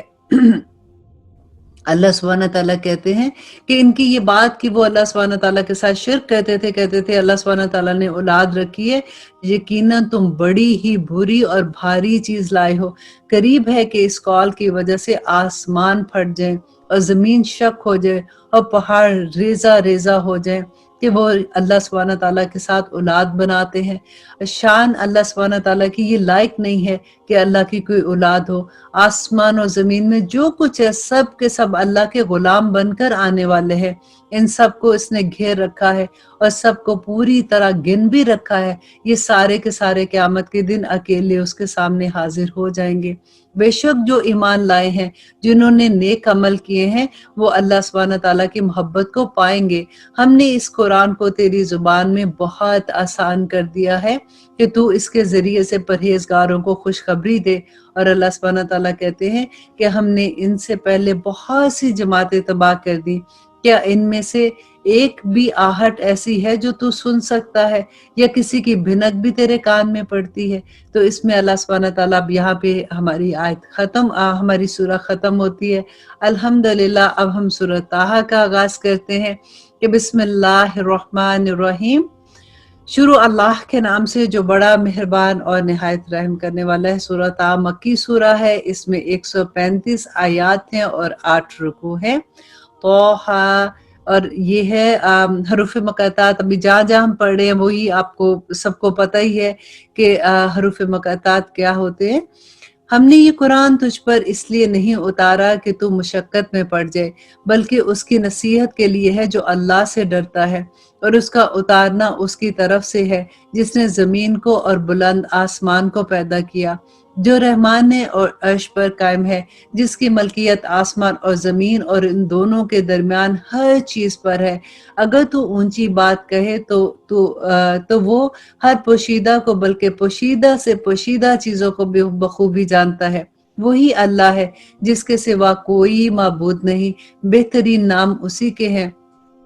تجھے موسیٰ علیہ السلام کا قصہ بھی معلوم ہے، جبکہ اس نے آگ دیکھ کر اپنے گھر والوں سے کہا کہ تم ذرا سی دیر ٹھہر جاؤ، مجھے آگ دکھائی دی ہے، بہت ممکن ہے کہ اس میں سے میں کوئی انگارہ تمہارے پاس لاؤں یا اس آگ سے کوئی میں راستے کی تلاش کر سکوں۔ بس وہ وہاں پہنچے تو آواز دی گئی کہ اے موسیٰ، یقیناً میں تیرا پروردگار ہوں، تو اپنی جوتیاں اتار دے کیونکہ تو پاک وادی طویٰ میں ہے۔ دیکھیے الحمدللہ اللہ سبحانہ تعالیٰ نے کیسے ایسی آیات پڑھتے ہوئے ذہن میں خیال آتا ہے کہ جب موسیٰ علیہ السلام کو اللہ سبحانہ تعالیٰ نے آواز دی ہوگی تو اس وقت ان کا کیا حال ہوگا، کیسی وہ شان ان کی کہ اللہ سبحانہ تعالیٰ نے ان سے بات کی۔ اور میں نے تجھے منتخب کر لیا، اب جو وحی کی جائے گی اسے کان لگا کر سن۔ بے شک میں ہی تیرا اللہ ہوں، میرے سوا عبادت کے لائق اور کوئی نہیں، اور مجھے میری ہی عبادت کر اور میری یاد میں نماز قائم کر۔ اور اللہ سبحانہ تعالیٰ آگے کہتے ہیں کہ قیامت یقیناً آنے والی ہے جسے میں پوشیدہ رکھنا چاہتا ہوں تاکہ ہر شخص سے وہ بدلہ دیا جائے اس شخص کو جو اس نے اس دنیا میں کوشش کی ہے۔ دیکھیں کہ قیامت کے ریزن اللہ سبحانہ تعالیٰ نے اس میں یہ بتا دی کہ قیامت اس لیے اللہ سبحانہ تعالیٰ قائم کرنے والے ہیں کہ اس دن ہر انسان کو اس کا بدلہ ملے گا۔ جو نیک کام کرتے ہیں ان کو نیکی کا بدلہ ملے گا، انشاءاللہ وہ جنت الفردوس میں جائیں گے۔ بس اب ان کو یقین سے تجھے کوئی ایک ایسا شخص روک نہ دے جو اس پر ایمان نہ رکھتا ہو اور اپنی خواہش کے پیچھے پڑا ہو، ورنہ تو ہلاک ہو جائے گا۔ اے موسیٰ تیرے اس دائیں ہاتھ میں کیا ہے؟ جواب دیا کہ یہ میری لاٹھی ہے جس سے میں ٹیک لگاتا ہوں اور جس سے میں اپنی بکریوں کے لیے جھاڑتا بھی ہوں، یعنی پتے جھاڑتے تھے، اور اس سے مجھے اور بھی بہت سے فائدے ہیں۔ فرمایا اے موسیٰ اپنے ہاتھ سے اسے نیچے ڈال دے، اور وہ ڈالتے ہی سام بن کر دوڑنے لگی۔ فرمایا بے خوف ہو کر اسے پکڑ لے، ہم اسے ایسے ہی پہلی صورت میں دوبارہ کر لیں گے، اور اپنا ہاتھ اپنی بغل میں ڈال لے، اور وہ سفید چمکتا ہوا نکلے گا، لیکن بغیر کسی عیب اور روگ کے۔ یہ دوسرا معجزہ ہے، اور یہ اس لیے کہ ہم تجھے اپنی بڑی بڑی نشانیاں دکھانا چاہتے ہیں۔ اب تو فرعون کی طرف جا۔ اب دیکھیں موسیٰ علیہ السلام آگ لینے گئے، وہاں پہ اللہ سبحانہ تعالیٰ نے ان کو نبوت دے دی، بلکہ اپنی خود اللہ سبحانہ تعالیٰ نے ان سے بات بھی کی۔ اور اب کیا کہہ رہے ہیں کہ تم فرعون کے پاس ہے، آپ فرعون کے پاس کیسے؟ وہ آپ سوچے ذرا موسیٰ کی اس وقت کیا حالت ہوگی کہ فرعون جس سے ان کا ڈر کے وہ بھاگے تھے، کیونکہ ان سے قتل خطا ہو گیا تھا نا، تو بھاگے تھے، اور ان کو پتہ بھی تھا کہ فرعون کا رعب و دبدبہ کیا ہے اور وہ کیا کر سکتا ہے۔ تو اب تو فرعون کی طرف جا، اس نے بڑی سرکشی مچا رکھی ہے۔ موسیٰ علیہ السلام نے کہا کہ کیا کہا؟ ربی اشرح لی صدری ویسر لی امری واحلل عقدۃ من لسانی یفقہوا قولی۔ اور اللہ سبحانہ تعالیٰ سے دعا کیا کرتے ہیں کہ اے میرے پروردگار میرا سینہ کھول دے اور میرے کام کو مجھ پر آسان کر دے، اور میری زبان کی گرہ کھول دے تاکہ لوگ میری بات اچھے سے سمجھ سکیں۔ اسی لیے یہی دعا میں ہر دفعہ پڑھتی ہوں، اور اللہ سے دعا کرتی ہوں کہ یا رب العالمین جو پیغام آپ کا ہے جو میں سنانے کی جسارت کر رہی ہوں، مجھے بھی اور آپ لوگوں کو بھی ہمارے سینے میں یہ پیغام اتر جائے اور ہمیں آسانی سے سمجھ آ جائے کہ ہمارا رب ہمیں کیا پیغام دیتا ہے۔ یعنی میرے بھائی، اور اس کے بعد اللہ سبحانہ تعالیٰ سے کہتے ہیں اور میرا وزیر میرے کنبے میں سے کر دے، یعنی میرے بھائی ہارون علیہ السلام کو، تو اس سے میری کمر کس دے اور اسے میرا شریک بنا دے۔ اب کیوں مانگ رہے تھے ہارون علیہ السلام کو اپنے ساتھ؟ کیونکہ موسیٰ علیہ السلام سے بات وہ ہکلاتے تھے، تو انہوں نے یہ کہا کہ میں فرعون کے پاس جاؤں گا تو مجھے میرے بھائی کو میری مدد کے لیے ساتھ بھیج دے، تاکہ ہم دونوں پھر دیکھیں بکثرت تیری تسبیح بیان کریں اور بکثرت تجھے یاد کریں، بے شک تو ہمیں خوب دیکھنے والا ہے۔ اللہ سبحانہ تعالیٰ نے فرمایا موسیٰ تیرے تمام سوالات پورے کر دیے گئے، ہم نے تجھ پر ایک بار ایک پھر پہلے بھی احسان کیا تھا، جبکہ ہم نے تیری ماں کو وہ الہام کیا جس کا ذکر اب ہم کر رہے ہیں کہ تو اسے صندوق میں بند کر کے دریا میں چھوڑ دے، پھر دریا اس کنارے ڈال دے۔ اور وہ میرا دیکھیے اب یہاں پہ جو واقعہ بیان ہو رہا ہے اس کو میں تھوڑا سا بتا دیتی ہوں کہ موسیٰ علیہ السلام کی ماں جو تھی اس زمانے میں فرعون نے حکم دے دیا ہوا تھا کہ جو بچہ پیدا ہوگا اس کو قتل کر دیا جائے گا، لڑکوں کو قتل کر دیتے تھے، لڑکیوں کو چھوڑ دیتے تھے۔ اب کیا ہوا تھا کہ موسیٰ علیہ السلام کی ماں نے ان کو چھپایا ہوا تھا، جیسے ہی وہ ان کی آرمی جو بھی تھی وہ دیکھنے آتی تھی، تو اللہ سبحانہ تعالیٰ نے موسیٰ علیہ السلام کی ماں کو القاء کیا تھا کہ وہ کیا کہتی تھی کہ بھاگ کے جا کے نا سمندر کے جو بھی ساتھ تھا وہ پانی کے اندر ان کو اس نے جیسے ایک ہوتا ہے نا چھوٹی سی ٹوکری سے بنا دیتے ہیں، اس کے اندر ان کو ڈال کے تو باندھ دیتی تھی۔ تو اس کے بعد اللہ سبحانہ تعالیٰ کہتے ہیں کہ اس وقت کیا ہوا تھا کہ جب وہ گئی ہیں تو وہ ڈر کے مارے جب وہ واپس بھاگی ہیں تو انہوں نے اس کو ٹائی نہیں کیا، اور وہ جس میں انہوں نے اس پہ ٹوکری میں ان کو ڈالا تھا وہ پانی کے اندر بہنا شروع ہو گئی تھی۔ تو یہاں پہ اللہ سبحانہ تعالیٰ اب کہتے ہیں کہ ان کی ماں کو القاء کیا تھا اللہ سبحانہ تعالیٰ نے کہ تو اسے صندوق میں بند کر کے دریا میں چھوڑ دے، بس دریا اسے کنارے لے ڈالے گا اور میرا اور خود اس کا دشمن اسے لے لے گا۔ کہ دشمن کون تھا؟ کہ فرعون جو ہے وہ اس کو اٹھا لے گا، اور میں نے اپنی طرف کی خاص محبت و مقبولیت اس پر ڈال دی ہے تاکہ تیری پرورش میری آنکھوں کے سامنے کی جائے۔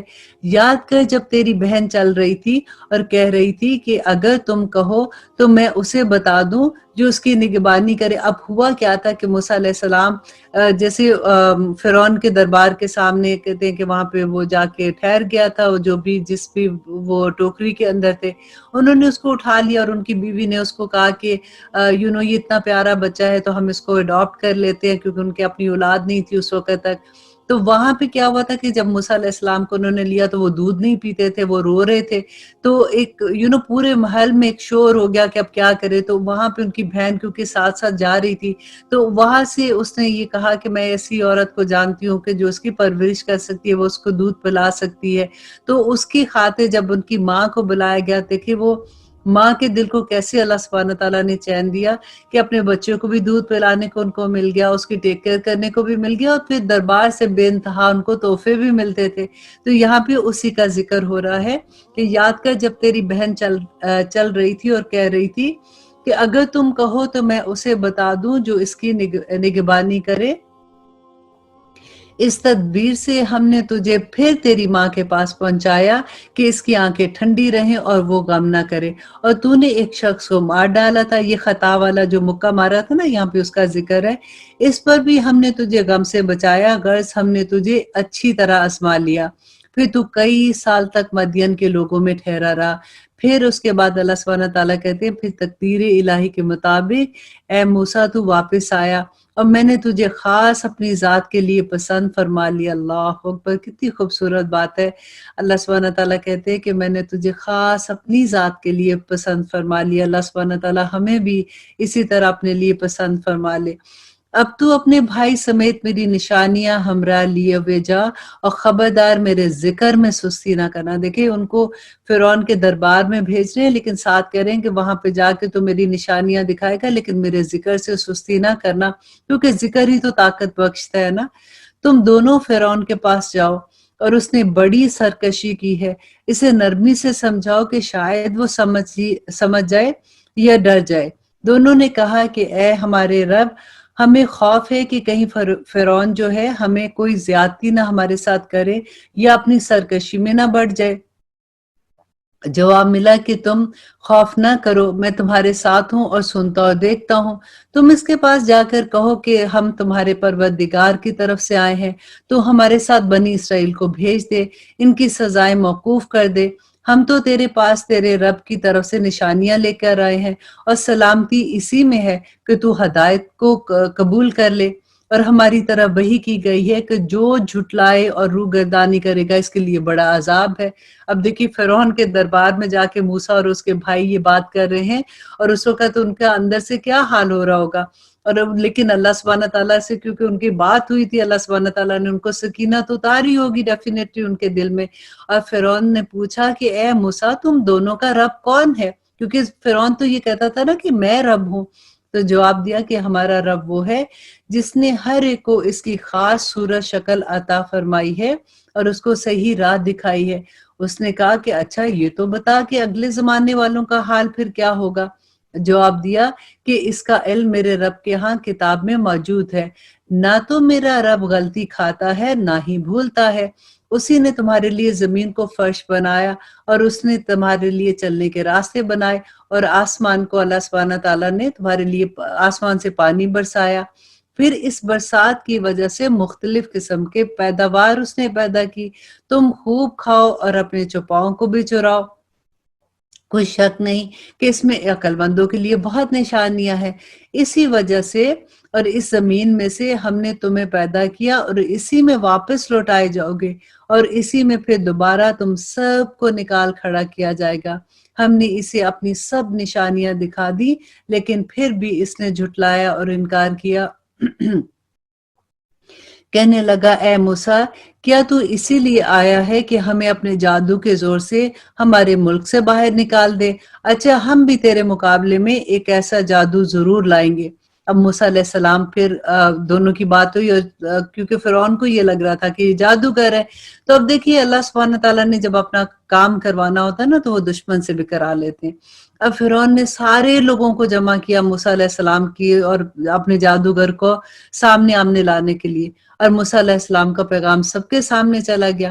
اب آگے دیکھیے کہتے ہیں کہ پس تو ہمارے اور اپنے درمیان ایک وعدے کا وقت مقرر کر لے کہ نہ ہم اس کا خلاف کریں اور نہ ہی تو اور صاف میدان میں مقابلہ ہو۔ موسیٰ علیہ السلام نے جواب دیا کہ زینت اور جشن کا دن کا وعدہ ہے اور یہ کہ لوگ دن چڑھے ہی جمع ہو جائیں گے۔ پھر فرعون لوٹ گیا اور اس نے اپنے ہتھ کنڈے جمع کرنے شروع کر دیے۔ موسیٰ علیہ السلام نے ان سے کہا کہ تمہاری شامت آ چکی ہے۔ اب جس دن وہ جمع سارے ہوئے نا، اور موسیٰ علیہ السلام نے اناؤنس کرا دیا کہ جو بڑے سے بڑا جادوگر ہے وہ آئے اور یہاں پہ مقابلہ ہوگا، تو اب وہاں پہ بات ہو رہی ہے کہ موسیٰ علیہ السلام نے ان سے کہا کہ تمہاری شامت آ چکی ہے۔ اللہ تعالیٰ پر جھوٹ اور افتراء نہ باندھو کہ وہ تمہیں عذابوں سے ملیا میٹ کر دے۔ یاد رکھو وہ کبھی کامیاب نہیں ہوتا جو جھوٹی بات کرتا ہے۔ بس یہ لوگ آپس میں مشوروں میں مختلف رائے میں ہو گئے اور چھپ کر مشورے کرنے لگے، کہنے لگے کہ یہ دونوں محض جادوگر ہیں اور ان کا پختہ ارادہ ہے کہ اپنے جادو کے زور سے ہمیں ہمارے ملک سے نکال دے اور پھر تم بہترین مذہب کو برباد اور ہمارے بہترین مذہب کو برباد کر دے۔ تو تم بھی اپنا کوئی اور داؤ اٹھاؤ اور ان کی صف بندی کر کے آؤ اور ان کو جو آج غالب آ گیا وہی بازی لے جائے گا۔ اب یہ جو ان کے درباری ہیں وہ سارے بیٹھ کے یہ انہوں نے فیصلہ کیا کہ یہ جو داؤ پیچ کر رہے ہیں، یہ جادو لے کے آئے ہیں، تو اب ہم ان کا مقابلہ کرتے ہیں۔ تو انہوں نے اپنے جادوگروں کو کہا کہ دیکھو جو آج غالب آ جائے گا نا وہی کامیاب ہو جائے گا۔ کہنے لگے کہ اے موسیٰ، یا تو پہلے ڈال۔ اب جادوگر اپنی جو بھی جادو کی چیزیں لائے انہوں نے کہا یا تو آپ پہلے کرے یا ہم کرتے ہیں۔ موسیٰ علیہ السلام نے کہا اچھا جا، دنیا کی زندگی میں تیری سزا یہی ہے کہ تو یہ کہتا رہے کہ مجھے نہ چھونا، اور ایک اور بھی وعدہ تیرے ساتھ یہ ہے کہ جو تجھ سے ہرگز نہ ٹلے گا کہ اب تو اپنی اس معبود کو بھی دیکھ لینا جس کا اعتکاف کیے ہوئے تھا کہ ہم اسے جلا کر دریا میں ریزہ ریزہ اڑا دیں گے۔ اصل بات یہ ہے کہ تم سب کا معبود برحق صرف اللہ ہے اور اس کے سوا کوئی پرستش کے قابل نہیں ہے۔ اس کا علم تمام چیزوں پر حاوی ہے۔ اسی طرح ہم تیرے سامنے پہلوں کی گزری ہوئی باتیں بتا رہے ہیں اور یقیناً ہم تجھے اپنے پاس سے نصیحت عطا کرتے ہیں، اور اس سے جو منہ پھیرے گا وہ یقیناً قیامت کے دن بڑے بھاری بوجھ لادے ہوئے آئے گا۔ اور اللہ سبحانہ تعالیٰ کہتے ہیں کہ جس میں وہ ہمیشہ ہمیشہ رہے گا، اور اس کے لیے قیامت کا دن بڑا بوجھل ہوگا، جس دن سور پھونکا جائے گا اور گناہ گاروں کو ہم اس دن دہشت کی وجہ سے نیلی پیلی آنکھوں کے ساتھ گھیر لائیں گے۔ وہ آپس میں چپکے کہہ رہے ہوں گے کہ ہم تو دنیا میں صرف 10 دن ہی رہے، اور جو کچھ وہ کہہ رہے ہوں گے اس کی حقیقت سے ہم باخبر ہیں، اور ان سب سے زیادہ اچھی بات کرنے والا کہہ رہا ہوگا کہ تم تو صرف ایک ہی دن رہے۔ اب وہ آپ سے پہاڑوں کی نسبت سوال کرتے ہیں۔ ہم نبی صلی اللہ علیہ وسلم سے پوچھتے تھے کہ یہ پہاڑ کیوں بنے ہوئے ہیں، تو آپ ان سے کہہ دیجئے کہ انہیں میرے پروردگار ریزہ ریزہ کر کے اڑا دے گا اور زمین کو بالکل صاف اور ہموار کر کے چھوڑ دے گا، جس میں نہ تو کوئی موڑ ہوگا اور نہ ہی کوئی اونچ نیچ ہوگی، اور جس دن لوگ پکارنے والوں کے پیچھے چلیں گے جس میں کوئی کجی نہ ہوگی، اور اللہ رحمان کے سامنے تمام آوازیں پست ہو جائیں گی، سوائے خسر پسر کے تجھے کچھ بھی سنائی نہیں دے گا۔ اس دن سفارش کچھ کام نہیں آئے گی مگر جسے رحمان حکم دے اور اس کی بات کو وہ پسند بھی کر لے۔ جو کچھ اس کے آگے پیچھے ہے اسے اللہ ہی جانتا ہے، مخلوق کا علم اس پر حاوی نہیں ہو سکتا۔ تمام چہرے اس زندہ اور قائم و دائم مدبر اللہ کے سامنے اس دن جھکے ہوئے ہوں گے، اور یقیناً اللہ بردبار اور ظلم کرنے والا نہیں ہے۔ اور جو نیک اعمال کرے اور ایمان والا بھی ہو، اور نہ اسے بے انصافی کا کھٹکا ہوگا اور نہ ہی اسے حق تلفی ہوگی۔ اسی طرح ہم نے تجھ پر عربی قرآن نازل فرمایا اور طرح طرح سے اس میں ڈر کا بیان سنایا تاکہ لوگ پرہیزگار بن جائے یا ان کے دل میں سوچ سمجھ پیدا کرے۔ بس اللہ سبحانہ تعالیٰ کہتے ہیں کہ بس اللہ عالی شان جو سچا اور حقیقی بادشاہ ہے، تو قرآن پڑھنے میں جلدی نہ کر، اس سے پہلے کہ تیری طرف جو وحی کی جاتی ہے وہ پوری کی جائے۔ ہاں، یہ دعا کرتا رہے کہ ربی زدنی علما، اے اللہ میرے علم کو بڑھا دے۔ ہم نے آدم کو پہلے ہی تاکیدی حکم دیا تھا لیکن وہ بھول گیا اور ہم نے اس میں کوئی عزم نہ پایا، اور جب ہم نے فرشتوں سے کہا کہ آدم علیہ السلام کو سجدہ کرو تو ابلیس کے سوا سب نے سجدہ کیا، صرف وہ صاف انکار کر گیا۔